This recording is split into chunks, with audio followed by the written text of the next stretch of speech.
Ugaaska beesha Gaaljecel ayaa si weyn loogu soo dhaweeyay magaalada Muqdisho. Warbixinta warkayna ugu soo diray waryaheena Cabdiraxiin Xuseen Caylaawe. ugaas Cabdiraxmaan ugaas Cabdullaahi ugaaska beesha Gaaljecel oo muddo ku dhow 2 bil ka maqnaa dalka ayaa maanta waxa uu dib ugu soo laabtay magaalada Muqdisho waxaana garoonka diyaaradaha kaga hortagay oo ku soo dhaweeyay xildhibaano ka tirsan dowladda federaalka Soomaaliya, xildhibaano iyo wasiiro ka tirsan dowlad goboleedka Hirshabeelle, waxgarad iyo siyaasiyiin.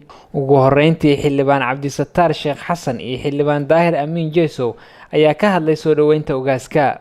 sharaf weyn inoo ah inaan soo dhaweyno ugaaskeena airborka aan ku soo dhaweyno waxaan jeclahay maanta kelimad yar inaan u jeediyo ummadda Soomaaliyeed gaar ahaan ciidan Gaaljecel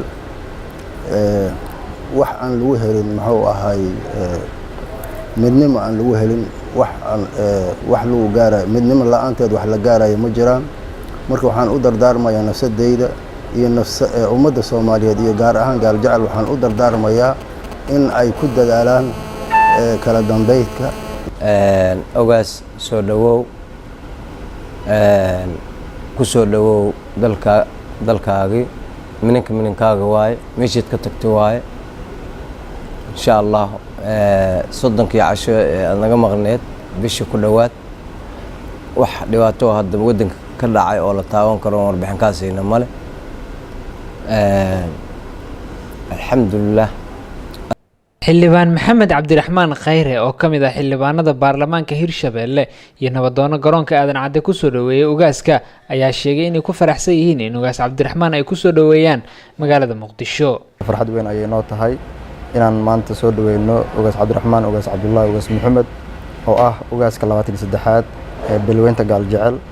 waan ku faraxsanahay annagoo iskugu jirno xildhibaanada dowladda dhexe iyo xildhibaanada dowladda goboleedka Hirshabeelle iyo wasiiradooda inaan maanta si diiran u soo dhaweyno ugaaska beesha oo muddadii la soo dhaafay maalmihii la soo dhaafay ku maqnaa qaaradda Yurub safarro uu kala bixinayay jaaliyadda beesha Gaaljecel ee ku sugan wadamada Yurub. waxaa farax weyn inoo ah annagoo ah bahweynta Gaaljecel inaan ku soo dhaweyno aadan cadde airport ugaaskeena ugaas Cabdiraxmaan oo isagu bariyahan ku maqnaa safar gaaban ku maqnaa oo Ilaahay soo aruuriyay Ilaahay mahadiisa annagoo aad iyo aad ugu faraxsan imaanshihiisa. ugu dambeyntii ugaas Cabdiraxmaan ugaas Cabdullaahi ugaas Maxamed ayaa ka mahad celiyay soo dhaweynta xildhibaanada baarlamaanka Hirshabeelle iyo kuwa federaalka ay ugu sameeyeen garoonka diyaaradaha aadan cadde. aad iyo aad ayaan idinka mahad celinayaa sida sharafta leh ee aad waqtigiinii qiimaha badnaay maanta ee halkan ugu bixiseenna waa idinka mahad celinayaa. jazaakallaahu khayran. midda kale walaalayaal anigu waqti yaroo bil iyo bar ama 45 casho ah ayaan idinka maqnaay.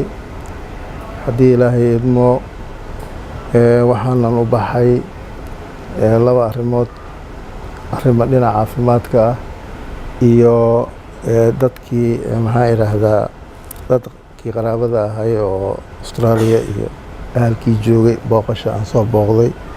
Dubayna waa soo maray sidoo kale intii joogtay oo qaraabada aydana waa la soo kulmay wixii xawaashooda ah waa soo kala qaadanay. marka alxamdulillah safarkaas oo bishii Oktoobar 20keedii aan halkan ka baxay ayuu haddana Ilaaha mahadleh maanta Ilaahay soo nabad celiyay. Cabdiraxiin Xuseen Caylaawe, Somali Cable, Muqdisho.